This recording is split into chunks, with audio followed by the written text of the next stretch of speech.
예, 로마서 5장 1절부터 합니다. 로마서에서 이제 믿음을 얘기하잖아요. 믿음의 반대, 믿음은 로마서에서 얘기하고 있는 믿음은 율법과 행위의 반대에 있는 것이 믿음이에요. 그렇게 대조적인 걸로 설명을 합니다. 근데 이게 무슨 얘기냐면은 이걸 우리가 이제 오해할 수 있어요. 어떻게 오해할 수 있냐? 율법적인 거, 바울이 지금 얘기하고 있는 거, 뭐 어떤 날을 지킨다든가 할례를 받는다든가 라고 하는 요런 율법적인 거, 어떤 행위적인 거 있잖아요. 이거는 동일한 행위인데 잘못된 행위 믿음이에요. 이를테면, 그리고 이번에 믿음도 행위인데 이거는 올바른 행위야. 바울은 그걸 얘기하고 있지 않다라고 하는 거예요. 바울은 지금 믿음을 로마서에서 얘기하고 있을 때 또 다른 거룩한 행위로서의 실천으로서의 믿음을 얘기하고 있는 게 아니고 율법과 행위를 가지고 거룩한 하나님께 도달하려고 했던 것에 대한 반대로서 믿음을 얘기하고 있어요. 그래서 믿음은 사실은 막 거룩한 행위가 되더라도 이거를 하는 얘기를 하고 있는 것이 아니죠. 그래서 이 부분을 지금 계속 강조하고 있는 거고 5장 또 그 얘기를 하고 있습니다. 또 이 얘기는 나오니까 또 보겠습니다. 하나님의 의라고 하는 거는 우리가 조건을 만들고 우리가 근거를 만들어야 하는 것과 대조되는 방식. 하나님의 의, 율법과 행위 구원 쪽으로 가면 이거는 우리가 조건과 근거를 만들어야 돼요. 구원을 받을 조건과 근거, 하나님과 하나님의 자녀의 관계가 그 관계를 유지하기 위한 근거, 이걸 우리가 만들어야 된다는 거죠. 근데 그게 아니고 하나님의 의, 로마서에서 얘기하는 하나님의 의는 하나님이 조건을 만드시고 하나님의 근거가 되어주신다라고 하는 거예요. 그 이야기의 증거는 예수 그리스도의 십자가인 거죠. 하나님이 다 만들어 주시는 것. 우리가 만드는 것이 아니고 이게 바로 예수를 믿음으로 말미암는 하나님의 의다. 그래서 결국은 이 믿음이라고 하는 것이, 그러니까 이게 지금 어려운 얘기를 제가 드리고 있는데요. 왜냐하면 이 부분 때문에 그 기독교 진영 안에서도 교단이 갈려요. 이 믿음을 어떻게 해석하냐에 따라서. 그래서 지금 이제 이 경계선에 참 이게 와 있는 이야기를 좀 드리고 있는 건데요. 예를 들어서 이제 감리교나 그전에도 좀 설명드린 부분이 있는데 성결교, 알미니아니즘이라고 하는 이제 그 계열을 보면 동일하게 믿어서 구원받는 건 똑같아. 건강한 기독교회 안에 있잖아요. 감리교, 성결교. 이거 이단 아니잖아요. 건강한 기독교 안에 있는데 그 교단이 이렇게 구분이 되었던 특징은 어디에 있는가 하니 믿음을 어떻게 규정하느냐에 있어요. 근데 장로교하고 이제 입장을 보면 장로교는 철저히 다 이루셨다, 하나님께서. 철저히 하나님이 다 이루셨다라고 하는 쪽에 서 있는 거예요. 인간이 믿음이라는 것 자체도 인간이 뭘 하는 게 아니다라고 보는 쪽인 거죠. 근데 이제 그런 주장이 이제 장로교 쪽의 주장이라면 감리교와 성결교의 신학적인 배경이 됐던 거는 그러면 믿어야 되는 거 아니냐, 인간이 하나님 우리에게 자유의지를 주셨는데 그 자유의지를 가지고 믿음이라고 하는 거는 위대한 결단이고 행위다. 그거는 인간이 자의지를 가지고 해줘야 되는 부분인 거지 그걸 하나님이 해주실 수 있는 건 아니지 않냐. 그러니까 그 부분이 강조가 되는 거예요. 근데 이게 이제 강조가 되다 보니까 이게 단순히 추상적인 데만 머무는 게 아니라 이거를 구체화시키는 삶으로까지 이제 넘어가는 부분이 있죠. 그래서 이제 감리교의 시작은 되게 청렴결백한 이러한 이웃을 돌보는 거기서 또 나온 게 구세군 이렇게 연결이 되거든요. 감리교, 성결교, 구세군 같은 이렇게 타고 이제 내려오는 건데요. 그러면 틀린 겁니까? 그 신앙이 틀린 걸까요? 틀린 건 아니에요. 그러면 이단이잖아요. 그게 아주 지금 구원에 대한 핵심적인 걸 얘기하고 있기 때문에 다만 강조점을 지금 어디다 두는가인데 약간 이게 이쪽으로 가고 저쪽으로 가는 거의 차이에 따라서 이게 달라져요. 그래서 이거는 이제 어떤 신학교를 나오고 그 신학을 하게 되면 이제 그것 때문에 양보가 안 되는 거죠. 그래서 예를 들어서 감리교, 성결교 신학을 하다가 그 부분에 대한 회의가 들어가지고 구원은 인간이 어떻게 할 수 있는 게 아닌데 왜 자꾸 인간의 의지와 인간이 뭔가 결정하는 거를 믿음과 구원으로 연결시키지? 이걸로는 해결할 수 없는 갈증이 있어. 그래서 장로교로 넘어온 분들도 있어요, 신학을. 근데 역으로 장로교에 있다가 깝깝한 거죠. 그럼 뭐를 해야 돼? 아무것도 안 하고 있어도 돼? 전도 왜 하나? 하나님 다 하시는데? 그럼 믿음의 실체는 뭐야? 이런 회의가 들어서 이제 이렇게 실천적인 쪽으로 이렇게 넘어가는 경우도 있습니다. 그래서 지금 경계선에 있는 말씀을 제가 드리고 있는 거예요. 근데 이제 성경은 그거를 균형을 절묘하게 잡고 있어요. 그게 제가 말씀드리는 바울서신의 구조. 바울서신의 구조 앞부분엔 항상 신학과 이론에 대한 거, 뒷부분에 항상 실천. 그러니까 이게 따로 가 있지 않다라고 하는 거죠. 믿는 자의 삶, 이거 삶과 믿음이라고 하는 것, 이거는 어떤 율법적 행위적인 것이 아니라 다 하나로 가고 있다. 동전의 양면처럼. 이거를 바울은 이 균형을 혹시라도 깨질까봐 계속해서 그런 구조를 가지고 얘기해요. 그래서 우리도 그 긴장감을 절대 놓치면 안 돼요. 어느 한쪽으로 딱 가버리면 안 돼요. 아무것도 안 해도 되는구나. 이거 지금 바울이 얘기하고 있는 건 그거 아니잖아요. 하나님이 전적으로 구원을 이루시기 때문에 인간은 아무것도 안 한다? 이 얘기 바울은 절대 그렇게 얘기하지 않아요. 왜냐하면 바울은 아주 실천적인 그리스도인의 삶의 모습을 계속 얘기하거든요. 아주 실천적인. 로마서 12장 1절 2절 가면 삶으로 드리는 예배를 얘기하잖아요. 이 세대를 본받지 말고 너희 몸을 하나님이 기뻐하시는 거룩한 산 제물로 드리라. 이거는 아주 실천적인 얘기를 하고 있는 거예요. 그래서 술 취하지 말라, 방탕하지, 이거 아주 실천적인 얘기를 하고 있는 거잖아요. 근데 이거를 술 취하지 않고 방탕하지 않으면 구원받아, 이렇게 연결을 하고 있지 않는다는 거죠. 당연히 구원은 우리가 개입할 게 아무것도 없으나 구원받은 성도의 마땅한 삶의 모습은 이러한 삶의 모습이 있고, 이게 예수 그리스도의 믿음의 장성한 분량에까지 우리가 닮아가고 자라가는 거다. 그래서 너희들이 끊임없이 그런 믿는 자, 구원받는 자의 삶을, 구원의 확신을 가지고 계속해서 살아가라, 이 이야기를 하고 있죠. 예수로 말미암아 주어진 하나님의 능력과 의지로 우리가 구원을 받았다. 하나님과 화평을 누린다. 요 1절 말씀을 좀 쉽게 푸는 겁니다. 예수로 말미암아 주어진 하나님의 능력과 의지로 우리가 구원을 받았다. 하나님과 화평을 누린다. 여기 보면 화평이 나오고 예수 그리스도가 나옵니다. 하나님의 의의 핵심이죠. 예수 그리스도를 통해서 우리는 하나님과 화평을 누리는데, 여기 화평이라고 하는 단어가 나오는데, 다시 설명을 드리면 화평은 평화죠. 평화. 화목, 이 세 가지는 다 같은 의미로 쓰여요. 그리고 어떤 화평, 특히 평화는 뭐 다 한 단어로 쓰고요. 화목은 다른 단어로 쓸 때도 있고 평화와 같이 ALN으로 쓸 때도 있어요. 실제로 평화, 화평, 화목, 요거는 동일어로 쓰여요. 단어 자체도. 그러면 그게 무슨 뜻이냐? 제가 이거는 되게 여러 번 드렸죠. 설교 때도 그렇고. 그러니까 화평, 평화라고 하는 거는 부족함이 없는 완전하고 완벽한 상태예요. 근데 오늘 이 말씀하고 복음하고 연결하면 하나님과의 올바른 관계 속에서, 예수 그리스도 안에 우리와 주어지는 하나님과의 올바른 관계 속에서 부족함이 전혀 없는 완전하고 완벽한 상태, 그걸 얘기합니다. 그게 평화입니다. 그렇기 때문에 이 평화는, 이제 이 평화를 해석할 때 이제 두 가지 차원의 어느 한쪽으로 극단적으로 가는 걸 피해야 되는데, 하나는 뭐냐면, 이거는 영적인 거니까, 구원, 신앙적인 것과 구원을 설명하고 있는 거니까, 이 평화는 요거는 뭐 이 땅에 부족한 것들하고 전혀 상관이 없다. 이렇게 극단적으로 가는 거 틀렸습니다. 왜냐하면 예수님께서 공생애를 시작하실 때 누가복음 4장에 공생애 시작 첫 취임 설교를 하실 때 이사야 61장을 인용하시며 설교하시거든요. 근데 이것 때문에 사실은 그 구약의 예언자들이 많이 배척을 당했어요. 그리고 예수님도 배척을 당했어. 뭐냐 하면, 내가 이 땅에 온 이유는 나중에 오실 메시아는 이 땅에 가난한 자, 억눌린 자, 그 다음에 포로된 자, 아픈 자, 이런 자들을 구하기 위해서 오신다. 그게 바로 하나님의 은혜의 희년의 역사다.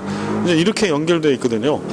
그래서 우리가 이제 이 평화를 얘기할 때 어느 한쪽에 치우쳐져 있는 평화를 절대 가져가면 안 된다. 이 평화는 정말 우리 영적인 구원, 하나님의 구원을 이야기할 때 예수 그리스도 안에서 부족함이 전혀 없는 거. 우리가 믿음으로 구원받는데 예수 그리스도를 통해서 거기에 부족한 게 있어요?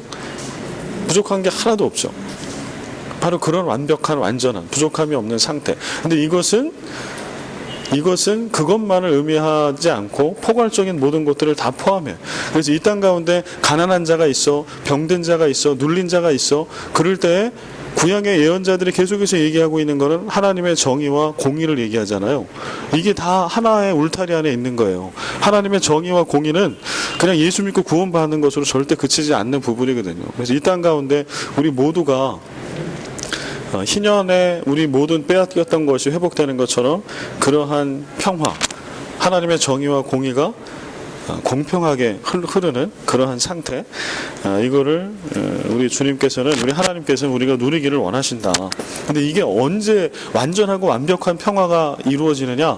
예수 그리스도, 하나님과 우리 사이에 예수 그리스도가 계실 때, 그리고 예수 그리스도로 말미암은 온전한 구원, 믿음이 존재할 때 비로소 완전한 평화가 임하게 된다라고 하는 거예요. 그래서 우리가 복음을 전하잖아요. 예수 믿자고.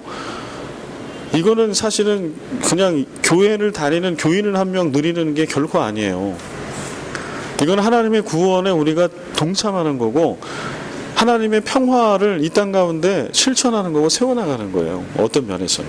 그게 엄청난 하나님의 비전이 그 안에 들어있다라고 하는 거예요. 지금 로마서 5장 1절에 그 이야기를 하고 있습니다. 그러므로 우리가 믿음으로 의롭다 하심을 받았으니 우리 주 예수 그리스도로 말미암아 하나님과 화평을 누리자. 그러면 이 얘기를 역으로 보면 어떤 거예요? 내가 예수는 믿지만 지금 로마 교회에 어떤 사람이 있을까요? 그러면 내가 예수는 믿어. 그런데 화평하지가 않아. 이런 사람이 있다라고 하는 거죠. 그 다음에 나는 예수는 믿어. 그런데 뭔가 이걸로 부족해. 그렇기 때문에 끊임없이 나는 주님을 감동시키기 위해서 뭔가를 나는 해야 한다라고 그렇게 생각하고 그렇게 따라갔던 그리스도인들이 있었다는 얘기죠. 근데 바울이 이제 그래서 그 얘기를 하는 거예요. 그러므로 믿음으로 의롭다 하심을 받았으니 우리 주 예수 그리스도로 말미암아 하나님과 화평을 뭐하자? 누리자. 쟁취하자. 뭐 어떻게 얻어내자. 이게 아니고 누리자는 얘기는 뭐가 지금 이 안에 들어있는 거예요? 이미 예수 그리스도 안에서 그 평화를 하나님이 우리에게 주셨다. 누린다라고 하는 건 이미 내 안에 있는 거를 쓰는 거죠. 그 안에 머무는 거. 이거를 누린다라고 얘기하잖아요. 지금 바울은 5장에 그거를 얘기하고 싶은 겁니다. 너희들이 정말 구원받았냐? 예수 믿냐? 그렇다면 너희 안에 평화가 있어?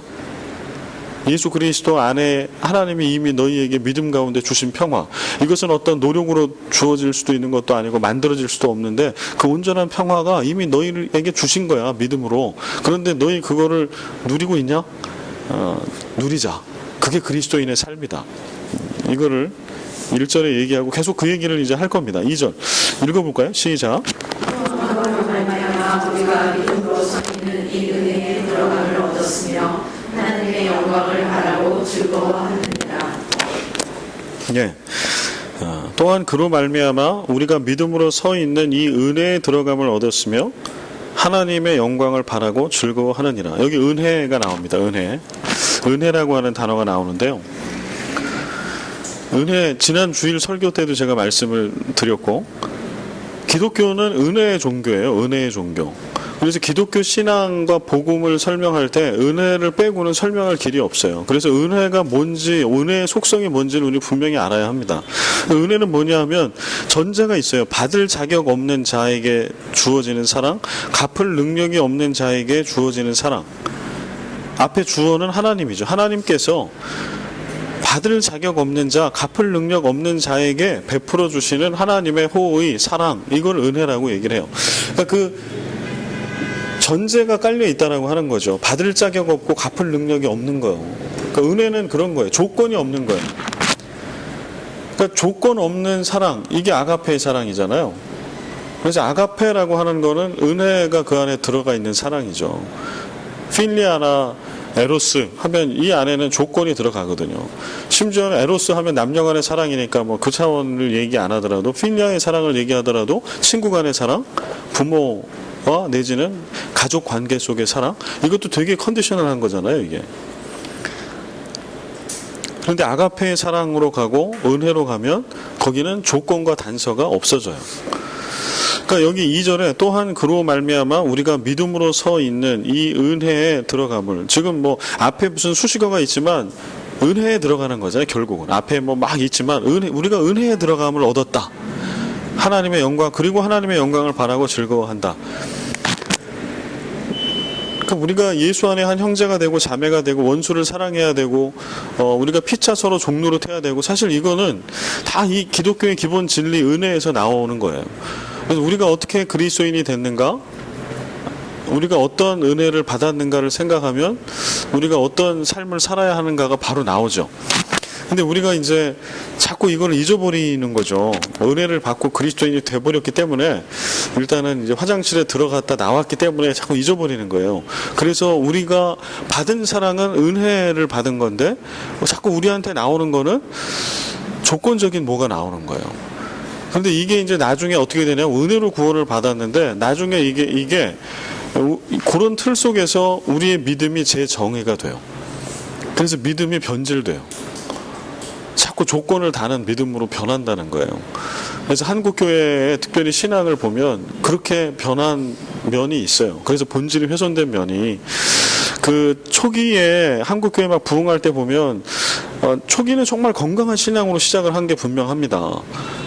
내가 주님께 은혜를 받고 구원을 받았는데, 나 같은 죄인 하나님이 나를 살리시고 구원하셨는데 내가 주를 위해 무엇을 할고, 그리고 그때 당시에 우리 기독교가 그 조선 내지나 그 한국, 대한민국 그 초기 들어왔을 때, 그때는 이 신분제도 있었고 차별도 있었고 이럴 때거든요. 근데 복음이 처음에 양반들도 믿긴 했으나, 한국에도 처음에 복음이 들어왔을 때는요, 미천한 신분에 있는 분들이 많이 믿었어요. 그리고 이들에게는 그게 진짜 복음과 은혜였던 게, 예수 안에서는 내가 모시는 상전이 완전히 주인이고 나는 노예라 할지라도 예수 안에서 예배 공동체 안에 가면 우리가 하나님의 자녀가 되거든, 진짜로.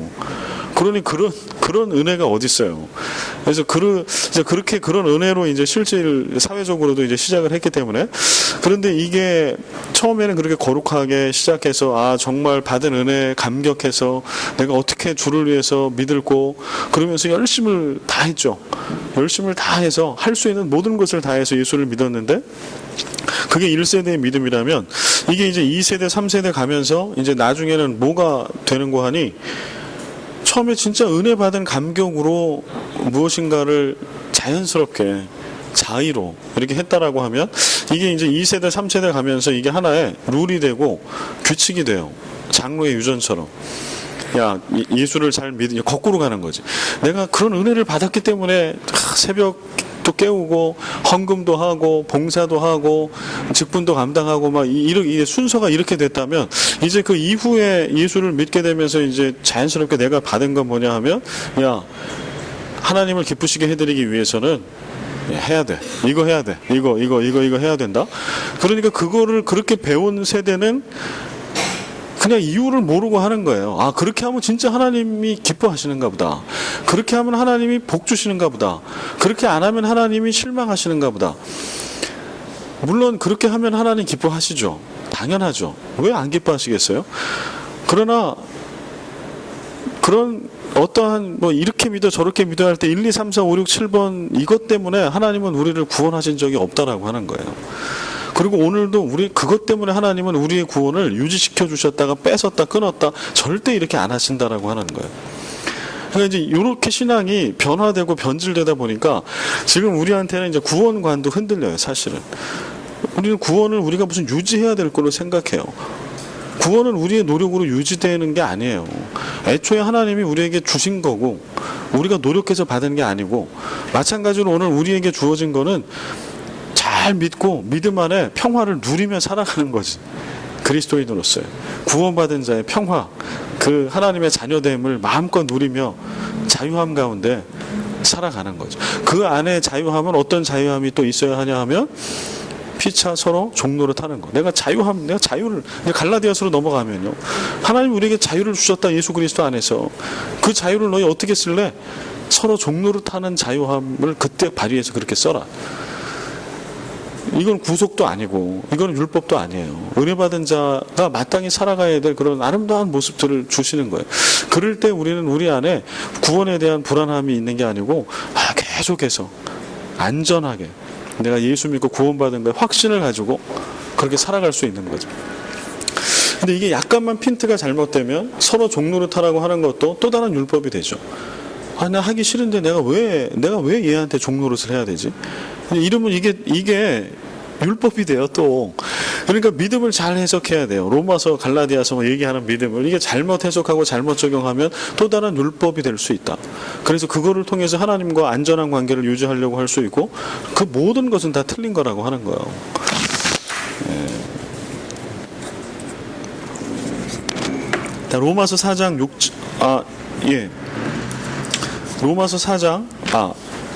로마서 지금 요 5장 2절이요. 은혜를 받기 위해 조건이 필요하다면 그것은 이미 더 이상 은혜가 아닙니다. 그렇죠. 은혜라고 하는 것 자체에 조건이 없어요. 그러니까 은혜 받을 조건, 이건 말이 아예 성립이 안 되는 거예요.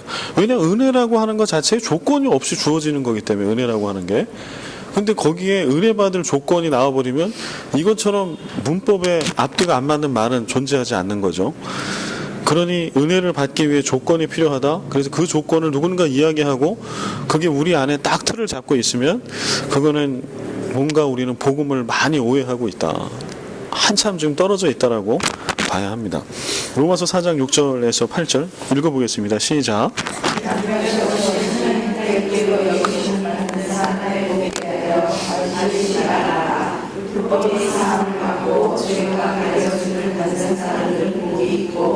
주께서 그 죄를 인정하지 않으시는 사람은 복이 있도다. 예, 우리가 뭐 얼마 전에 그 봤던 말씀이죠. 아브라함, 뭐 다윗 지금 인용을 하고 있는데 로마서 4장에 아브라함과 다윗 다 인용된 인물들은 어떤 공통점을 갖고 있는 거 아니? 일한 것이 없이 하나님께 의로 여기심을 받은 사람. 아브라함, 다윗 대표적인 사람이라는 거예요. 한 게 아무것도 없이 그냥 거저 은혜를 받았어. 하나님으로부터 의롭다 하심을 받았다. 구원을 받았다. 그 대표적인 두 사람을 좀 얘기하고 있는 겁니다. 우리가 그렇게 은혜를 받았다라고 하는 거죠. 로마서 4장 18절 아브라함이 바랄 수 없는 중에 바라고 믿었으니 이는 내 후손이 이 같으리라 하신 말씀대로 많은 민족의 조상이 되게 하려 하심이라. 믿음이 복과 은혜의 근거가 되는 순간 기독교 신앙은 무너집니다. 이게 아주 신앙적인 것 같으면서도 이거 잘못 가면 여기서 기독교 신앙이 뿌리째 흔들려요. 믿음이 복과 은혜의 근거가 되는 거다. 잘 믿으면 복을 받고 큰 은혜를 받고 이런 구조로 가는 거예요. 하나님은 아브라함이 아이를 낳을 수 없는 때에도 얼마든지 아이를 줄 수 있는 분이시죠. 그러니까 모리아산 창세기 22장에 나와 있는 100세에 하나님이 언약의 표시로 준 이삭을 바치라라고 하신 말씀의 해석으로 넘어가 보면 하나님께서 창세기 20장에 모리아산에서 이삭을 바칠 것을 요구하시죠. 아브라함의 믿음을 다시 확인하는 겁니다. 그를 견고하게 세우기 위함인데 이삭이 없어도 하나님은 하나님의 구원을 이루시죠. 하나님은 이삭을 징표로 주신 건 맞지만 이삭이 있든 없든 하나님이 아브라함에게 약속하신 이것을 이루시는 데는 아무런 지장이 없다라고 하는 거예요. 구원의 역사는 이삭 때문에 이루어지는 것이 아니고 약속을 주시고 성취하시는 하나님 때문에 있는 거죠. 그 하나님이 우리의 하나님이시기에 우리도 바랄 수 없는 중에 바라는 믿음을 사모해야 하는 거예요. 단지 그거예요. 복받기 위해서 더 큰 어떠한 은혜를 우리가 받기 위해서 우리가 더 양질의 믿음, 더 큰 믿음을 아브라함은 이삭을 바쳤다면 나는 누구를 때려 바치겠다. 이게 절대 아니라는 거죠. 그렇게 해서 복을 받는다. 복의 믿음의 아버지가 되었다. 창세기는 그 얘기를 하고 있지 않아요. 그래서 이걸 오해하면 절대 안 된다는 거죠. 그래서 그래서 바울도 아브라함을 4장에 소환해서 설명하는데 아브라함의 믿음이 뛰어나서 구원받았다는 걸로 설명을 안 하잖아요. 뭘로 설명해요? 아브라함 하나님 할례 받기 이전에 이미 하나님께서 그를 택하셨고 믿음의 조상으로 삼으셨고 그가 한 일은 아무것도 없고 다 그 샘플이에요. 아브라함이 그러니 지금 하는 얘기는 그 이야기 연장선상에 다시 설명을 드리는 겁니다. 그러니까 우리가 믿음으로 얻는 의, 하나님의 의, 이거를 오해하면 안 된다라고 하는 거죠. 근데 저도 사실은 특히 오늘 거 준비하면서 좀 많이 복잡하기도 하고 제가 했던 많은 설교들이 좀 돌이켜 보여지기도 했어요. 특별히 창세기 12장과 22장 설교를 할 때 내가 뭔가 초점을 잘못해서 한 거 아닌가. 저도 그럴 때 결론은 아니지만 설교를 끌어가는 과정에 있어서 중요하게 얘기했던 것은 아브라함의 믿음의 행위였거든요. 믿음의 행위. 그 아들조차도 아끼지 않고 바쳤던 행위. 근데 하나님은 그 믿음의 행위를 보시고 그를 믿음의 조상으로 삼거나 그렇게 하나님의 나라를 그를 통해서 이루신 게 아니시더라고. 그거는 로마서로 가면 확실해져요. 로마서 4장 5장 가면 아브라함은 믿음의 행위가 훌륭한 사람으로 바울은 절대 인용하고 있지 않기 때문에 그래요. 예. 또 한번 가보겠습니다. 여러분과 저도 바랄 수 없는 중에 바라는 믿음, 이거는 필요하죠. 우리 가운데 진짜 바랄 수 없는 중에 바라는 믿음은 어느 때 가능한 거예요? 지금 내 주위에 있는 어떠한 것이 아니고 결국은 나를 구원하실 그분은 딱 한 분, 하나님 한 분밖에 안 계시고, 오늘 내 삶에 어떤 문제가 있을 때 그 문제를 해결해 주실 수 있는 분은 어떤 한 사람과 인간 어느 누구도 아니고, 남편도 아니고 아내도 아니고 내 새끼들도 아니고 하나님. 근데 이거를 우리가 이렇게 잠깐 잘못 생각하면 바랄 수 없는 중에 우리는 또 우리의 어떤 엄청난 위대한 이삭을 하나님께 바쳤던 아브라함의 그런 모습처럼 그러한 것들을 하나님께 하면 하나님께서 이 문제를 해결해 주실 거다라고 하는 착오를 할 수 있다라고 하는 거예요. 그거 아니다. 그거 결코 아니다. 하나님께서 구원을 언제 베푸셨는가? 우리가 아직 연약할 때, 약속대로 그리스도께서 경건하지 않은 자를 위하여 죽으심으로. 예수님은 언제 죽으셨는가? 우리가 예수를 모를 때, 하나님과 어긋나 있었을 때. 이것이 구원의 순서, 역사. 로마서에서 또 계속 얘기하고 있는 거는 우리가 믿어서 예수님이 십자가에 달려 죽으신 게 아니고, 우리가 믿을 거를 다 예상하시고도 아니고, 우리가 아직 죄인 되었을 때, 성경은 분명히 얘기해요. 앞으로 이 사람이 어떻게 될 거를 보고 하신 게 아니에요. 우리가 아직 죄인 되었을 때, 예수님이 십자가의 구원을 우리를 위해서 이루신 그 순간은 우리가 아직 죄인 되었을 때, 죄로 인하여 죽어 있을 때예요. 그러니 거기에 조건이 없죠. 우리가 어떤 존재인지를 하나님은 다 아신 상태에서 그때 구원을 다 이루셨다. 이거를 절대 잊으면 안 된다. 3절 4절 다만 이뿐 아니라 우리가 환난 중에도 즐거워하나니 이는 환난은 인내를, 인내는 연단은 소망을 이루는 줄 알미로다. 이거 너무 우리가 잘 알고 좋아하는 말씀이죠. 이 말씀이 어느 맥락에 있는지를 또 우리가 알 필요가 있어요. 우리는 보통 이런 요절 말씀 이제 막 외우다 보면 요절 말씀만 딱 들어오는데 이 말씀이 무슨 얘기를 하시는 중에 있는가는 잘 모를 때가 있거든요. 근데 지금 이 로마서 5장 3절 4절 이 환난은 인내를, 인내는 연단은 소망을 이루는 줄 알미라. 이게 요 말씀 사이에 있다라는 거. 한번 단어들 하나하나 보겠습니다. 그래서 환난이라고 써져 있는 단어는요, 누르다, 짜내다, 분쇄하다 이런 뜻이 있어요. 누르다, 짜내다, 분쇄하다. 그러니까 이 환난은 어떤 거냐 하면 외적 환경에 의해서 생기는 환난을 얘기해요. 막 누가 막 강한 몰로 막 나를 누르고 짜내고 막 비틀고 막 갈아버리고 하는 외부에서 오는 외부에서 오는 어떤 것 때문에 생기는 환난. 이게 여기서 환난이라고 하는 단어의 뜻입니다. 환난 중에도 다만 이뿐 아니라 우리가 환난 중에도 즐거워하나니. 그러니까 조건 없는 은혜로 받은 하나님의 의롭다 하심을 받은 사람이 그리스도인이라고 한다면 그런 그리스도인들은 환난 중에도 즐거워한다 이 얘기예요. 조건 없는 은혜로, 십자가의 은혜로 오직 믿음으로 구원받은 사람은 네가 바로 그런 사람인데, 그런 사람이라면 그런 사람은 환난 중에도 즐거워한다. 왜냐? 이렇게 쓰고 있는 거죠. 여기서 인내, 환난은 인내를 낳아. 환난 중에도 즐거워하는데 어떻게 환난 중에 즐거워할 수 있을까? 그러면 그런 그리스도인이, 왜냐하면 환난은 인내를 이룬다. 여기서 환난은 인내를, 인내는 연단을, 연단은 소망을 이룬다. 이렇게 되잖아요. 그러니까 요거가 다 떨어져 있는 거예요. 이걸 문장으로 만들면 환난은 인내를 이룬다. 이게 하나의 문장이죠. 환난은 인내를 이루기 때문에. 예? 인내, 여기 휘포모네라고 하는 인내를 쓰는데, 이 인내는요, 본래의 뜻은 이제 뭐뭐 아래 거하다, 머물다, 의 뜻을 가지고 있습니다. 근데 이 인내도 성경에서 이야기하는 인내가 또 다른 단어의 인내가 있어요. 그 단어가 바로 우리가 생각하는 인내예요. 이 악물고 막 참아내는 거, 이 악물고 막 버텨내는 인내. 이 휘포몬의 인내는 그런 인내가 아니에요.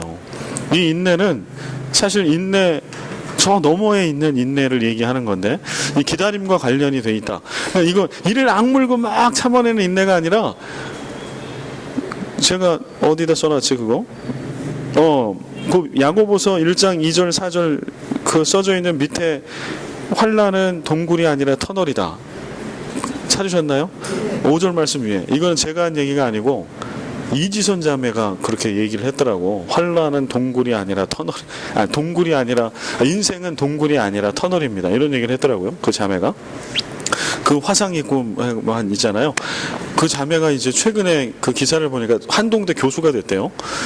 미국에서 사회복지 박사 받아가지고 한동대 교수로 갔어요. 그래서 페이스북 친구인데 올라간 거 보니까 최근에 이제 그거를 기사를 올려놨어요. 인생이 동굴이 아니라 터널이다. 제가 이거를 환란으로 바꿔봤는데, 환란은 동굴이 아니라 터널이다. 이 얘기는 뭐예요? 동굴은 꽉 막혀 있잖아요. 그냥 어둠으로 끝이에요. 꽉 막힌 걸로 끝나는 게 동굴이에요. 터널은 지금 들어가면 꽉 막혀 있는 것처럼 보이죠. 어둡죠. 끝이 있는지 없는지 모르죠. 그러나 통과해 나가면 반드시 끝이 있죠. 그 영화 부산행 보셨어요? 부산행 보신 분? 네. 예, 세 분이 보셨네. 예. 부산행, 예, 좀비 영화죠, 좀비 영화. 저도 뭐 좀비 영화에서 뭐 좀비 저 제일 싫어하는데 그거 막 이러고 다니는 거 있잖아요. 그런데 이게 저는 이제 왜 봤냐 하면, 저 흥행하는 영화를 보려고 해요. 왜냐하면 그 시대상을 반영하거든요. 이게 왜 많은 사람이 몇백만 막 이렇게 보면, 그 시대를 흐르는 관통하는 뭔가 통하는 게 있어서 남녀노소가 다 보는 영화는 그러거든요. 부산행도 저는 봤더니 뭐 전체적인 흐름은 저는 별로예요. 그런데 여튼 그 영화의 맨 끝에 나오는 게 터널이 나오잖아요. 부산에 도착을 했고, 그렇게 해서 이제 탈출을 하면서 그 터널을 통과해 나가는 장면이 나오는데, 결국은 터널 저 끝에는 밝은 빛이 있죠. 생명과 구원이 있고. 그런 이제 이미지를 그 영화는 담고 있어요. 그래서 이 영화의 그 터널을 마지막에 넣으면서 하여튼 희망을 보여주고 있는 거죠. 근데 연단 여기 인내, 성경에서 여기 휘포모네라고 얘기하고 있는 인내는 그런 인내를 얘기해요. 꽉 막혀버린 동굴과 같은 삶 속에서 이를 악물고 그냥 나는 버텨낼 거야. 쨍하고 뭐 쥐구멍에도 노래가 뭐죠? 하여튼 쨍하고 볕들 날이 있을 거야. 이러고 그냥 막 이러고 있는 이런 게 아니고, 와신상담 이런 거 아니고, 터널이기 때문에 이 끝에는 빛이 있다. 그리고 나는 예수 그리스도를 믿는 믿음 가운데 은혜 받고 구원받은 성도, 그래서 하나님이 다 자격과 조건을 만들어 주시고 구원하시는 그 하나님을 나는 믿는다라고 하는 믿음 안에서의 소망이 있는 거죠. 그런 기다리는 거죠. 아이가 엄마랑 어디 갔다가 헤어졌어. 엄마는 얘를 버리고 간 거예요. 드라마에, 영화, 소설에. 근데 그 아이는 기다리죠. 왜 기다릴까요? 근데 이 아이가 기다릴 때 나중에 불안해지기 전까지 이 아이가 엄마를 태연하게 기다린다는 거예요. 기다리는 거는 소망이 있기 때문에 그런 거죠. 내가 이렇게 있어도, 지금 엄마가 내 눈에 안 보여도 나 잠깐 어디 갔다 올게 라고 엄마가 얘기했을 때는 엄마는 반드시 온다라고 하는 소망이, 믿음이 있고 그 소망이 있는 거예요. 엄마는 반드시 올 거야. 엄마는 그런 존재라고 하는 믿음, 엄마는 반드시 올 거라고 하는 그런 소망, 바람. 인내는 그거예요. 그럴 때 내가 딱 기다리는 거. 근데 내 한계를 넘어섰는데 기다려. 왜? 올 거니까. 엄마는 반드시 오니까. 근데 인간의 엄마는 실망을 시킬 때가 있죠. 그리고 안 올 때가 있다는 거죠. 그러나 우리 하나님 아버지는 안 오는 적이 없다. 그게 우리에게 희망이 되고 인내할 수 있는 근거가 되는 거예요. 그 얘기를 쓰고 있어요. 그래서 인내라고 하는 뜻은 뭐뭐 아래에 거하되 머물다. 세상을 이기는 정신인데, 이 인내가 크리스찬들이 세상을 이겨낼 수 있는 정신인데, 단지 피동적으로 참는다라고 하는 뜻이 아니고 능동적으로 이 세상의 시험과 시련을 이기고 정복해 나간다는 적극적인 의미가 이 속에 들어있어요. 왜냐하면 그 근거가 되는 거는 믿음의 대상, 거기로부터 오는 소망, 이게 있기 때문에 그냥 막 이를 악물고 수동적으로 막 이렇게 있는 것이 아니라 아주 적극적이고 능동적인 그러한 참아냄, 그러한 머문, 이게 인내라고 하는 뜻이다. 그 다음에 연단이 나오죠. 환난은 인내는 연단을 이룹니다. 연단은 말 그대로 뜻이 뭐냐면요, 연단을 이야기할 때 하는 게 금 재련하는 거. 그러니까 연단의 뜻은요, 그렇게 금속을 재련했을 때, 금을 재련했을 때 맨 마지막에 나온 촌금, 그게 연단이에요. 그 결과물, 그게 연단이라고 하는 뜻이에요. 믿음에 대한 시험의 결과로 주어진 훌륭한 성품, 인격. 그러니까 연단이라고 하는 거는 막 이렇게 고통스러운 과정을 연단이 아니고, 연단의 본래의 뜻은 그런 과정을 통해서 아름답게 순도 100%로 딱 나온 결과물, 그런 성품, 그러한 인격, 이게 연단의 본래의 뜻입니다. 그래서 베드로전서 1장 7절에도 보면 너희 믿음의 확실함은 불로 연단하여도 없어질 금보다 더 귀하여 예수 그리스도께서 나타나실 때에 칭찬과 영광과 존귀를 얻게 할 것이다. 여기도 이제 연단에 대한 얘기가 나오죠. 그래서 연단은 바로 환난은 인내는 연단을 만들어낸다. 그럴 때 연단을 어떻게 봐야 하냐 하면 환난과 인내의 과정을 통하여 예수님을 닮은 아름다운 성품, 그런 결과물들이 이제 나온다는 거죠. 그 다음에 소망, 여기서 소망을 이룬다라고 할 때 소망은 헬라어로 엘피스, 그래서 이게 뭐 중창단이나 합창단 이름에 엘피스가 많이 있더라고요. 엘피스는 소망이라고 하는 뜻입니다. 네, 소망. 근데 이 엘피스 소망은 뭐냐면 기대, 미래에 대한 예상. 그냥 이거는 사실은 중립적인 뜻이에요. 엘피스는 본래는. 엘피스라고 하는 거는 그냥 기대, 미래에 대한 예상이에요. 근데 미래에 대한 예상이 부정적인 예상도 있을 수 있잖아요. 부정적인 기대도. 그런데 신약에 엘피스라고 하는 단어를 쓸 때 모든 곳에 항상 좋은 것에 대한 기대를 이야기할 때 엘피스를 써요.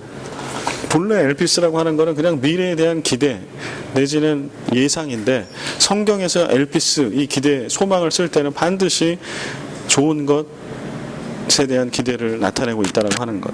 여기도 소망은 바로 그런 거겠죠. 환난의 의미를 알면 환난 중에서도 즐거워할 수 있다. 지금 바울은 그거 얘기하는 거예요. 환난이라고 하는 게 뭔지 의미를 알면 환난 중에서도 즐거워할 수 있는데, 그리스도인은 이 환난의 의미를 알아야 하고 아는 자라고 하는 거.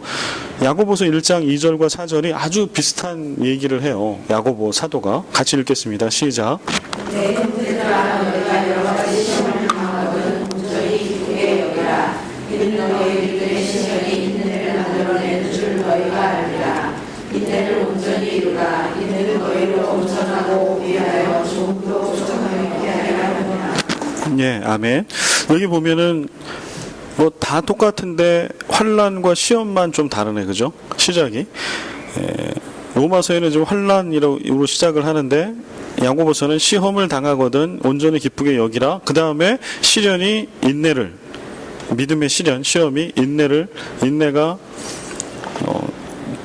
인내를 만들어내는 너희가 알미라. 인내를 온전히 이루라. 너희로 온전하고 구비하여 조금도 부족함이 없게 하려 함이라. 그래서 이루다라고 하는, 아까 우리 로마서 5장의 3, 4절 보면 환난은 인내를 이룬다, 인내는 연단을 이룬다, 연단은 소망을 이룬다. 요 짧은 문장이 계속 지금 연결되어 있는 거거든요. 여기서 이루다라고 할 때, 이루다라고 하는 뜻은요, 뜻보다 이제 시제, 이게 현재 시제를 쓰고 있는데, 이 현재 시제는 지금도 계속 되어지고 있는 걸 얘기하는 거예요. 그러니까 이 얘기는 뭐냐면, 일회적으로 한번 딱 끝나는 게 아니고, 환난은 인내를 계속해서 만들어낸다는 거예요. 환난은 인내를 계속해서 만들어내고, 인내는 연단을 계속해서 만들어내고, 연단은 소망을 계속해서 만들어내. 그러니까 결국은 환난이라고 하는 것이 시작점이고, 내가 지금 볼 때 내가 겪고 있는 건 환난이고 시련이에요. 그런데 이거는 지금 뭐를 계속해서 만들어내는 거예요? 소망을 계속해서 만들어내는 거죠. 인내를 계속해서 만들어내고, 연단을 계속해서 만들어내고.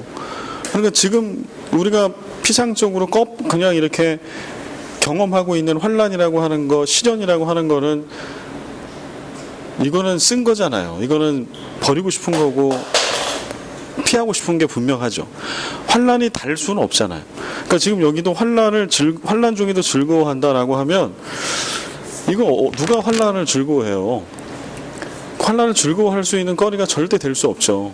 그런데 믿음의 눈으로 바라볼 때 이 환난이라고 하는 용도, 하나님이 환난을 우리에게 주셨을 때, 믿음의 시련을 우리에게 주셨을 때 그 목적이 뭐냐 하면, 용도가 이거는 계속해서 휘포모네를 만들어내고, 연단을 만들어내고, 소망을 계속해서 끊임없이 만들어내는 그런 아주 신기한 어떤 박스 같은 거, 여기다 넣으면 계속 만들어지는 거죠. 이런 것들이.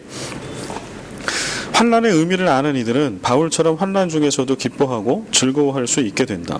환난은 동굴이 아니라 터널이다. 환난 자체와 시련으로 있다면 그리스도인들도 이 환난은 피해야 할 겁니다. 그러나 믿음의 선배들이 환난이 다가올 때 피하지 않아요. 온전한 믿음, 우리 믿음의 위대한 선배들을 보면, 그래서 뭐 그런 얘기 많잖아요. 폴리캅 이러면 서머나교의 폴리캅, 인간 횃불이 돼가지고 뭐 다 이렇게 해도 끝까지 예수 그리스도를 믿는 복음과 믿음을 포기하지 않았다. 그러면 그렇게 하면은 이 환난은 그냥 너무 치명적이죠. 불에 태워서 죽임을 당하고 그치는 거지만, 그러나 그런 상황까지 갔더라도 이들이 바라봤던 거는 소망, 끊임없이 그 환난 가운데 생성되고 만들어지는 그 소망, 이것을 바라본 거죠.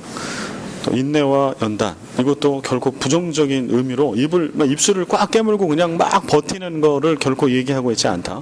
그래서 오늘 우리가 예수를 믿을 때 잘 믿으려고 작정을 하면 할수록, 말씀과 복음대로 살면 살수록 이 환난과 시련이 우리를 아마 찾아올 겁니다. 그런데 그럴 때 오늘 이 로마서 5장 3절과 4절 말씀을 기억해야 하겠죠. 그래서 우리가 믿음 가운데 든든히 서 있을 때는 어때요? 믿음의 시험, 시련, 환난이 딱 와도 힘들지만 그게 힘든 걸로 그치지 않죠. 우리는 그 다음 단계를 해내잖아요. 근데 우리 믿음이 너무 연약해지면 이제 조금만 뭐가 와도 막 귀찮아, 벗어나고 싶고, 그래서 좀 더 편한 것을 찾아가고, 그래서 우리의 믿음의 실상과 현 주소를 또 한번 좀 돌아보았으면 좋겠습니다. 그러면 이 3절 4절 말씀을 지금 바울이 로마 교회에 주고 있는 이유는 뭘까요? 지금 이때 복음이 전파된 이 시대에도 배 두드리면서 예수 믿을 시대는 아니에요. 아주 극심한 복음의 환란이 이때도 있었던 때예요. 예수 믿으려면 목숨 걸고, 특별히 이방 세상 가운데, 이게 아직 기독교 공인되기 전이잖아요. 그러니까 예수를 믿는다라고 하는 거는 로마의 문화, 로마 황제가 신이었던 그런 시대에, 그런 문화 환경 가운데 내가 하나님을 나의 신으로 여기고 믿고 살겠다라고 하는 거는 목숨을 걸고 믿는 거죠. 근데 그럴 때 이런 환란이 있었겠죠. 근데 이런 환란 때문에 많은 사람들이 신앙을 버렸겠죠. 그런 그리스도인들에게 생생하게 주는 말씀이죠. 그래서 오늘 우리도 마찬가지. 우리에게는 뭐 사자굴에 던져지는 환란은 없죠. 물론 뭐 무슬림 지역에 가면 지금도 있겠지만, 대부분의 우리와 같은 환경에 살면, 특히 우리 필리핀에서 살 때, 필리핀은 여튼 우호적이잖아요. 카톨릭 국가이기 때문에. 그렇지만 그런 환란이 아니라 다른 종류의 아주 환란이 우리 가운데 있어요. 사실은 점잖은 환란, 이걸 잘 이겨가야 합니다. 그 환란을 내가 실체를 어떻게 볼 건가, 이 시련을 내가 어떻게 볼 건가에 따라서. 그러나 여기서 다만 이뿐 아니라 우리가 환란 중에도 즐거워하나니 그리스도인은 다르다라고 하는 얘기를 하는 거예요. 믿음이 없으면 환란이 오면 다 피하고 뭐 배교도 하고 버리고 막 이러지만, 믿음이 있는 그런 하나님의 은혜, 하나님의 의를 선물로 받은 자는 환란 중에서도 즐거워하는 삶을 산다. 전혀 다른 삶을 산다. 너희도 그런 삶을 그리스도인이라면 마땅히 살아낼 수 있다. 너희의 삶은 어디냐, 현 주소가? 너희는 그런 소망이 너희 가운데 계속해서 막 이렇게 만들어내지고 있냐? 그런 인내 가운데 있냐? 그런 연단 가운데 있냐? 이거를 바울이 물어보고 있는 것이죠. 예, 일단 여기까지 하고 잠시 한 35분까지 잠시 쉬었다가 뒤에를 하겠습니다. 5절 말씀으로 갈게요. 이어지는 말씀인데 이제 소망이 나옵니다. 우리 5절 읽어볼까요? 시작. 소망이 우리를 부끄럽게 하지 아니하고 우리에게 주신 성령으로 말미암아 하나님의 사랑이 우리 마음에 동반되니. 네. 그래서 이거 이제 밑에 있는 거는 이거를 쉽게 좀 풀어놓은 거예요. 그리고 소망은 실망시키지 않습니다. 왜냐하면 우리에게 주신 성령을 통해 하나님의 사랑이 우리 마음속에 쏟아 부어졌기 때문입니다. 앞에 보면 환란부터 시작한 인내, 연단, 소망까지 가잖아요. 소망이 끊임없이 이제 소망이 만들어지는데, 근데 그 소망이 별거 없어. 그걸 기다리고 있다가 만나보니까 별거 없어. 그럴 수 있잖아요. 근데 그게 아니라는 거죠. 5절은 우리가 기다린 그 소망, 그리고 소망은 결코 실망시키지 않는데, 왜냐하면 우리에게 주신 성령을, 이 소망이 또 하는 뭐가 있어요, 기능이. 왜냐하면 우리에게 주신 성령을 통해 하나님의 사랑이 우리 마음속에 쏟아 부어졌기 때문입니다. 이게 소망의 결과물들을 얘기하고 있는 거죠. 여기 부끄럽다, 부끄럽게 하다라고 하는 단어가 나오는데, 이 뜻은 추하게 하다, 보기 흉하게 하다, 이런 뜻이에요. 본래 의미가. 그래서 어느 때 이 단어를 쓰냐 하면 이스라엘의 원수들에 대한 하나님의 심판, 그래서 하나님께서 이스라엘을 괴롭히고 뭐 이렇게 하나님을 대적했던 이런 민족들, 이런 세력들을 부끄럽게 한다 할 때 쓰는 말, 아니면 너희들이 그런 부끄러움을 당할 수 있는데 부끄러움을 당하지 않게 하겠다, 이럴 때 쓰는 단어가 부끄럽게 하다라고 하는 단어입니다. 그러니까 소망이 우리를 부끄럽게 하지 아니함은, 뭐 그래서 막 우리가 소망을 기대하면서 뭐 환란, 인내, 연단의 과정을 거쳤는데, 근데 뭐 그거 별거 없더라, 그 바보같이 왜 그러고 사냐, 이렇지 않다라고 하는 거예요. 이 부끄럽게 하다라고 하는 거는, 그래서 아주 부끄럽게 하다라고 하는 단어를 여기 쓴 거예요. 소망이 우리를 부끄럽게 하지 아니한다. 이거는 정반대로 그렇게 만들지 않는다라고 하는 뜻으로 강한 단어를 좀 쓴 거고요. 부은 바 되다라고 할 때 이게 헬라어 시제로는 완료 수동이에요. 이거는 어떤 뜻인가 하니 쏟아 부어진 상태가 계속 되는 걸 얘기하는 거예요. 부어진 상태가 계속 되는 거. 한 번 딱 부어지고 끝. 그래서 계속 마르고 없어지는 게 아니고, 사랑이 5절에 어떻게 되어 있죠? 사랑이 우리 마음에 부은 바 되미니. 사랑이 우리 마음에 쏟아 부어졌어요. 여기 붓다는 하나님의 사랑이 아무도 모르게 주어지는 것이 아니라 그 자신은 물론 그를 대하는 사람들이 모두 알고 인정할 수 있도록 우리 마음에 쏟아 부어진다. 이 붓다는 그냥 뭐 조금 이렇게 몇 방울 쭈루루 하는 게 아니고 차고 넘치게 갖다 붓는 거예요. 그런데 소망이 우리를 실망시키지 않는 것은 우리에게 주신 성령을 통해서 하나님의 사랑이 우리 마음속에 나뿐만이 아니라 모든 사람들이 확인할 수 있게끔 계속해서 꽉 가득 차 있는 상태가 계속 유지되는 것. 그 뜻이 5절의 뜻입니다. 이거를 어제 저는 이 구절의 은혜를 이렇게 준비하면서 많이 받았는데, 이게 좀 그림으로 좀 그려지니까, 우리에게 주신 성령으로 말미암아 하나님의 사랑이 우리 마음에 쏟아 부어진다. 우리는 늘 예수를 믿으면서도 우리 가운데 사랑이 너무 없는 거, 말라가고 있는 거, 이게 우리의 늘 염려고 갈증이잖아요. 그런데 지금 3절, 4절의 이런 과정을 다 거쳤을 때 그 소망이 우리를 실망시키지 않는 것은 성령, 우리 안에 계신, 소망 가운데 계시는 성령님께서 우리에게, 우리 마음에 하나님의 사랑을, 이 하나님의 사랑은 아가페죠.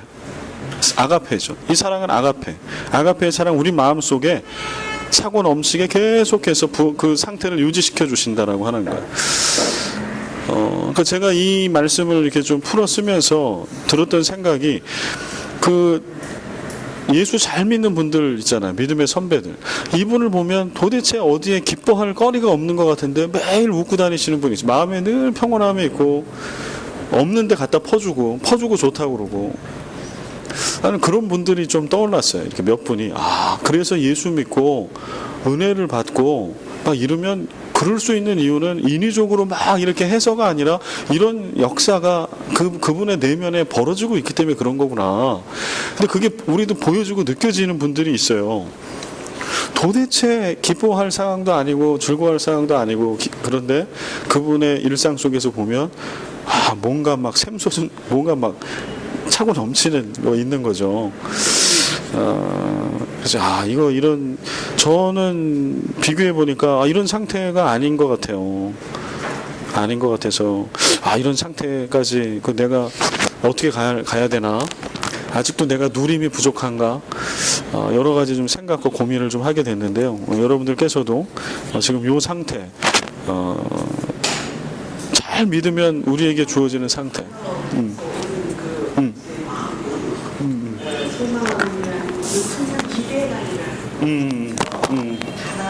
네. 그게 있기 때문에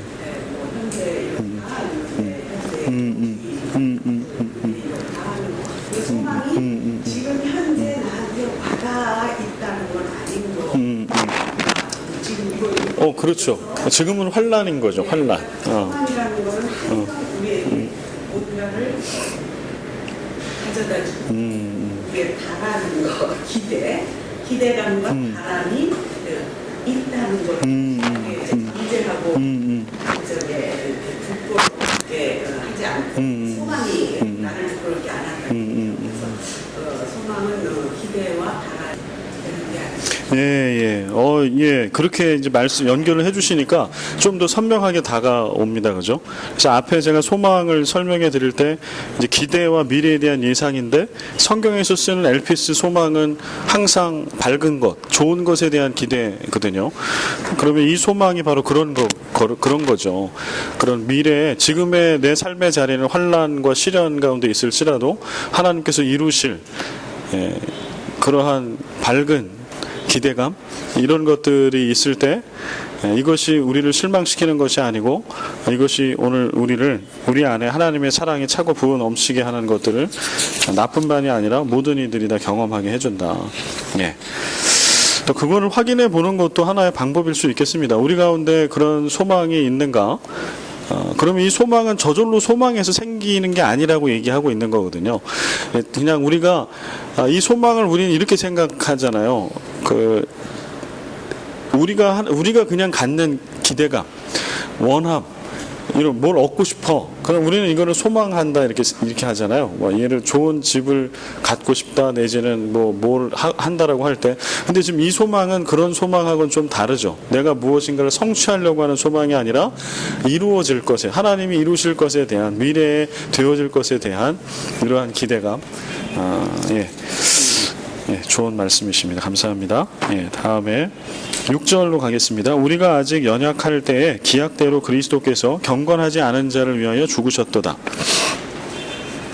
의인을 위하여 죽는 자가 쉽지 않고 선인을 위하여 용감히 죽는 자가 혹 있거니와, 우리가 아직 주인 되었을 때에 그리스도께서 우리를 위하여 죽으심으로 하나님께서 우리에 대한 자기의 사랑을 확증하셨느니라.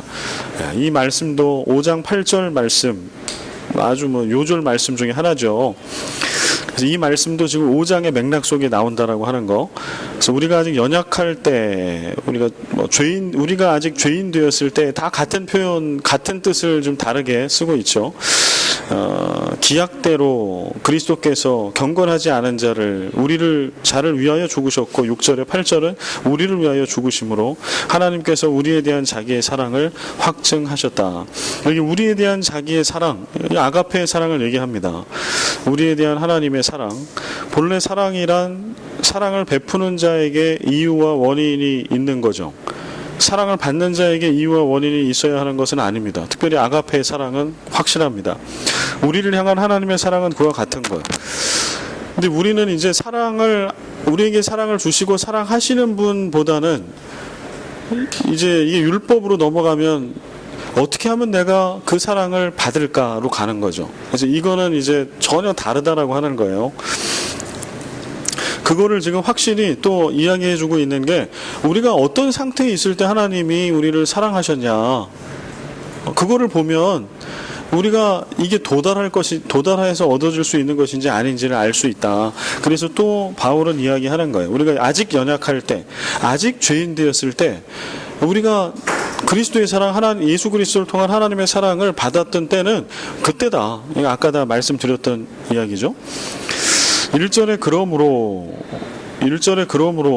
우리 5장 1절 얘기합니다. 예수님이 오셨고 죽으셨고 부활하셨고 하는, 그랬으므로 이렇게 연결될 수 있고요. 8절, 죄로 인해 모두가 심판 가운데 하나님의 진노를 피할 길이 없는 인류의 운명 앞에 예수 그리스도께서 우리를 찾아오신다. 그러니까 예수님이 우리를 찾아오신 그 사건은 놀라운 사건이에요. 뭐냐면은 도망갈 길이 없는 그때에 우리는 방법이 없는 거예요. 우리가 살아날 방법을 찾을 길이 없고 이제 더 이상 희망도 없는 바로 그러한 때, 그게 연약할 때고 아직 죄인 되었을 때고, 그런데 그때 친히 우리를 찾아와 주신 거죠. 그렇게 하나님께서 우리에게 사랑을 베풀어 주신 거죠. 그래서 오늘 우리가 구원을 받고 예수를 믿고 오늘 여기까지 오게 됐다. 이게 너희의 믿음이고 너희의 구원이다. 이렇게 얘기를 하고 있습니다. 그래서 우리가 예수를 처음 믿었을 때 그런 은혜가 우리 가운데 다 있어요. 근데 이제 지금 현재 상태에 우리를 돌아보면, 이제 이거는 한번 예수 믿을 때 초신자 때만 있어야 될 게 아니고 매일매일 우리가 믿음 생활을 하면서 매일매일 우리 가운데 이런 은혜와 감격이 있어야 한다. 바울은 역으로 물어보는 거예요. 너희 안에 그 감격이 있냐? 하나님께서는 우리가 연약했을 때, 그죠? 우리가 죄인 되었을 때 예수님을 통해서 친히 우리를 찾아와 주셔서 하나님의 사랑을 확증해 주셨다. 그래서 나도 예수 믿은 거 아니냐? 근데 오늘 그래서 너희 가운데 그런 은혜와 감격이 있냐? 더 뒤로 돌아가면 그래서 그런 미래에 대한 소망이 있냐? 그래서 그런 소망이 계속해서 만들어지기 때문에 환난을 통해서 환난 앞에 의연할 수 있냐? 이런 질문들을 계속 지금 던지고 있는 거죠. 혹시 여러분 중에 요즘에 이렇게 환난과 시련 가운데 계신 분이 계십니까? 여러 가지 의미에서. 그러면 오늘 말씀이 여러분에게 큰 위로가 되었으면 좋겠습니다. 9절, 10절, 11절 마지막 부분인데요. 그러면 이제 우리가 그의 피로 말미암아 의롭다 하심을 받았으니 더욱 그로 말미암아 진노하심에서 구원을 받을 것이니 곧 우리가 원수 되었을 때, 우리가 원수 되었을 때, 연약할 때, 죄인 되었을 때, 원수 되었을 때 다 같은 뜻이죠. 같은 우리의 상태를 다른 말로 지금 표현하는데 다 같아. 연약할 때, 죄인 되었을 때, 원수 되었을 때. 근데 갈수록 이거 이런 거 뭐라고 그러죠? 국어에서 점증법인가? 계속 세지는 거. 지금 계속 세지고 있습니다. 곧 우리가 원수 되었을 때 그의 아들의 죽으심으로 말미암아 하나님과 화목하게 되었은즉 화목하게 된 자로서는 더욱 그의 살아나심으로 말미암아 구원을 받을 것이니라. 그뿐 아니라 이제 우리로 화목하게 하신 우리 주 예수 그리스도로 말미암아 하나님 안에서 또한 즐거워하느니라. 그러니까 이거 예수 이전과 이후, 은혜 받기 이전, 구원받기 이전과 이후를 지금 극명하게 대조하고 있는 겁니다. 너희가 처음에 우리가 하나님의 의로 구원받기 이전에 우리의 모습을 봐라. 연약했을 때, 죄인 되었을 때, 원수 되었을 때 우리가 그때 그런 상태이지 않았냐. 더 이상 어디로 찾을 길, 우리가 살아갈 소망이 없지 않았었느냐. 그러한 진노하심 가운데 있었는데 아들의 죽으심으로 말미암아 하나님과 화목하게 되었다. 화목하게 된 자로서 더욱 그의 살아나심으로 말미암아 구원을 받을 것이니 이제 그리스도로 말미암아 하나님 안에서 또한 즐거워하느니라. 지금은 예수 이후의 시대죠. 따라서 구원의 은혜, 하나님과 화목하게 된 은혜를 누려야 할 때입니다. 우리 예수 믿고 있잖아요. 우리 예수 이후의 시대죠. 그러면 이 말씀에 따르면 그뿐 아니라 이제 우리로 화목하게 하신 우리 주 예수 그리스도로 말미암아 하나님 안에서 또한 즐거워하느니라. 그러니까 우리가 해야 될 건 뭐예요? 하나님 안에서 즐거워하는 거. 무엇을 해야만 하는 책임에만 얽매일 것이 아니라 누려야 할 때다. 누리라고 구원을 선물로 주신 것이다. 우리는 때때로 우리 자신이 구원받기 합당하지 못하다고, 주님의 그 큰 사랑을 감당할 자격이 없다고, 그래서 혹 하나님께서 우리에게 주신 약속을 파기하시고 취소할 것을 두려워한다.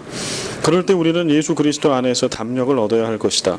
믿음 가운데 성령을 통해서 감당할 수 없이 부어주시는 그분의 사랑을 느끼고 누려야 할 것이다. 우리는 연약하나 우리를 향한 주님의 사랑은 늘 견고하다. 제가 여기에 그 누림과 나눔이라고 가로 안에 써드렸어요. 누림과 나눔. 찾으셨나요? 누리라고 구원을 선물로 주신 것이다. 이 누림과 나눔이 제가 높은 뜻 연합선교에 있을 때 그 7개 교회가 이제 지금은 하나가 늘었는데, 제가 있을 때는 7개의 교회가 연합체로 이제 존재하고 있었는데, 그러면은 이제 그 연말 겨울이 되면 12월 뭐 이렇게 되면 그때 그 각 교회의 담임 목사님, 이 7개 교회의 담임 목사님과 김동호 목사님, 그리고 이제 저 이렇게 8명이 모여서 1박을 하면서, 때때로 사모님들이 함께 하실 때도 있고, 이제 내년에 대한 계획을 세워요. 근데 계획은 교회가 다 다르니까 똑같은 목회 계획을 세우진 않아요. 교회마다 다 세우는데, 그때 뭘 세우냐 하면 높은 뜻 교회들의 1년 표를 세워요, 같이. 그래서 높은 뜻 교회들은 표가 같아요, 항상. 근데 그 해에 어떤 스키장으로 이렇게 스키장 어디로 갔었던, 하여튼 스키장이 있는 곳으로 갔던 기억이 나는데, 그래서 그 리프트를 타면서 이렇게 내려오고 하면서, 스키를 타지는 않았지만 리프트를 타면서 이제 그 안에서 서로 이렇게 얘기를 나눴어요. 곤도라 타면서. 근데 그때 그 얘기 속에서 이제 정했던 주제가 누림과 나눔이었어요. 이게 몇 년 전에 높은 뜻 교회들의 표였어요. 누림과 나눔. 근데 이 표가 이제 나오게 된 계기가 어떤 이야기들이 나눠졌냐 하면, 우리도 마찬가지지만 높은 뜻 교회들 같은 경우에도 이제 보이지 않는 성전 건축, 그래서 예배당을 안 갖는 대신에 예배당 운영에 들어가는, 예배당 건축에 들어가는 거를 이제 사역에 쓰는 거거든요. 그래서 보이지 않는 성전을 건축한다라고 하는 거는 그런 의미 있는 사역을 하는 거예요. 그 돈으로. 예배당을 안 갖고 있는 대신에.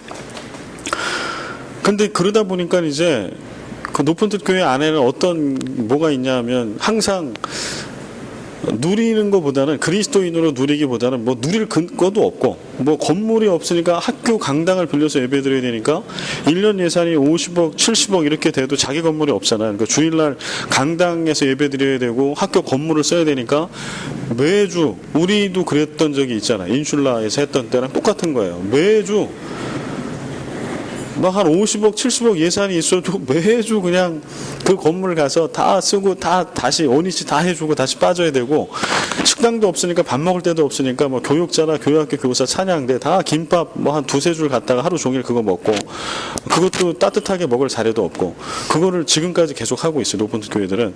그리고 이제 주중에는 세상의 직업과 가정, 특히 직업적인 소명을 가지고 그곳에 하나님의 나라를 세워간다. 그러니까 또 이제 그렇게 사역을 해야 되죠. 사명 가운데 하나가 사역에 힘쓰는 교회예요. 그럼 이제 어떤 문제가 생기는 거 하니, 그리스도인으로 구원의 감격과 은혜를 누리는 게 너무 일상에 없는 거예요. 그러다 보니까. 그래서 그 담임 목사님들이 얘기를 할 때, 야, 우리 교회 교인들은 공통적으로 그런 거 같지 않냐? 뭔가 구원의 감격과 은혜, 하나님 자녀된 것에 대한 감동. 그래서 높은 뜻 교회들 안에는 교제가 되게 부족해요. 뭐 마을 구역 신방이 없어. 대신방이 아예 대신방이 없어요. 환자나 꼭 필요할 때 요청하는 거 아니면 신방도 아예 안 해. 그다음에 마을도 이렇게 막 활성화되어 있지 않으니까, 거기다가 막 원거리에 떨어져 있으니까 마을 모임도 하기가 어렵고, 이러니까 주일날 드려지는 예배가 제일 소중한 거고, 나머지는 다 나가서 사역하고 일하고 이제 이렇게 돼 있어요, 구조가. 그런데 잘한다고 칭찬하고 이런 것도 없고, 뭐 그러니까 이제 내가 예수 믿은 거에 대한 구원과 감격이 오히려 제도적으로나 이렇게 보면은 건강하지 않은 교회는 그런 거에 많이 있잖아요. 막 모여서 이렇게 하고. 근데 너무 없으니까 이분들이 이제 믿음이, 그러니까 누리는 것보다는 자꾸 이렇게 번아웃 되는 게 많은 거죠. 이게 나는 뭐지? 하나님의 사랑은 어디 있는 건가? 자꾸 일하고, 그러니까 옳은 것들, 정의로운 것들, 이런 것들에 대한 것들은 다 성취가 되고 있지만 이 누림에 대한 부분들이 이제 해결이 안 되는 거. 이런 이야기들이 나왔는데 다 공감을 하시더라고요. 저도 그걸 느꼈는데 맞다고. 그래서 그 해의 표가 누림과 나눔이었어요. 우리는 나눔을 먼저 생각하지만 그리스도인으로서의 누림이 먼저 없으면 나눌 수 없다는 거예요. 우리가 교회다운 교회, 건강한 교회, 이런 교회를 꿈꾸고 이런 사역들을 해나갈 때, 선교와 구제, 이런 걸 할 때, 우리 안에 구원받은 성도로서의 마음껏 하나님 안에서 즐거워하는 거, 성도 간의 그런 즐거움과 기쁨이 우리 가운데 차고 넘치는 거, 이런 게 선행이 될 때, 그럴 때, 건강한 나눔, 건강한 사역이 이어질 수 있더라. 이런 이야기들을 이제 했었는데요. 지극히 맞다는 생각이 들어요. 그래서 우리도 이제 비슷한 그런 환경 가운데 있다는 생각이 드는데, 우리도 건강한 교회를 추구해 가고, 교회 예산의 상당한 부분들을 교회 울타리 바깥에 사역으로 사용하죠. 선교와 구제, 전도 한 25%, 30%, 교육 한 25% 이상 사용을 하고 되게 건강한 구조로 가고 있어요. 인건비의 구조는 그거 보면 상대적으로 낮아요. 다른 교회에 비하면. 보통 이제 일반 교회, 목회자 중심의 교회는 인건비 구조가 한 40%에서 50% 넘는 교회들도 있어요. 근데 우리는 그렇지가 않으니까, 인건비 내지 행정비 다 해도 그렇지가 않으니까 상당히 건강한 구조로 가고 있는데, 그럴 때 우리가 놓치지 말아야 될 거는 올 한 해 이제 사랑과 섬김이잖아요. 우리 교회 표가. 그럴 때 물론 교회 안과 밖, 나 아닌 분들에 대한 것들도 봐야 하지만, 그것은 어디서 나오냐 하면 내가 그리스도 안에서 얼마나 마음껏 구원의 감격을 누리느냐, 여기서부터 이게 충만하게 이게 흘러 넘쳐야 그 다음에 이게 나눔이 되고 그 다음에가 이제 사역이 될 수 있거든요. 그래서 이 부분이 나왔을 때 저는 그 생각이 떠올랐어요. 특히 11절에 화목에 대한 얘기. 화목이라고 하는 건 관계잖아요. 관계. 이거는 혼자서 되는 게 아니고 하나님과 나와의 관계예요. 하나님과 나와의 관계가 부족한 것이 없는 완전하고 완벽한 충만한 관계가 되는 거예요. 그리고 그뿐 아니라 이제 우리로 화목하게 하신 우리 주 예수 그리스도로 말미암아 하나님 안에서 또한 즐거워한다. 하나님 안에서 우리 안에 즐거움이 차고 넘치는 거예요. 그래서 이러한 것, 이게 로마 교회도 지금 부족함이 있으니까 바울이 이걸 얘기를 하고 있을 거예요. 그래서 오늘도 우리가 좀 돌아보고 오늘 말씀을 통해서 올 한 해 2017년에 특별히 우리가 믿는 것이 우리에게 행복이 되고 기쁨이 되고 구원받음이 감격이 되고 환난이 올지라도 계속해서 만들어져가는 소망, 미래에 대한 아름다운 전망을 가지고 우리 안에 부어주시는 하나님의 사랑을 발견하고 하나님과 화목하고, 화목은 하나님과의 화목뿐만이 아니죠. 그 다음에 우리에게 그 화목을 주신 것은 수평적으로 교회 안과 바깥에 있는 많은 우리의 동역자들, 이웃들을 향해서 그것을 흘려보내라, 새 생명을 흘려보내라 라고 하는 뜻일 겁니다. 그래서 그렇게 올 한 해를 살아가기를 소원해 봅니다.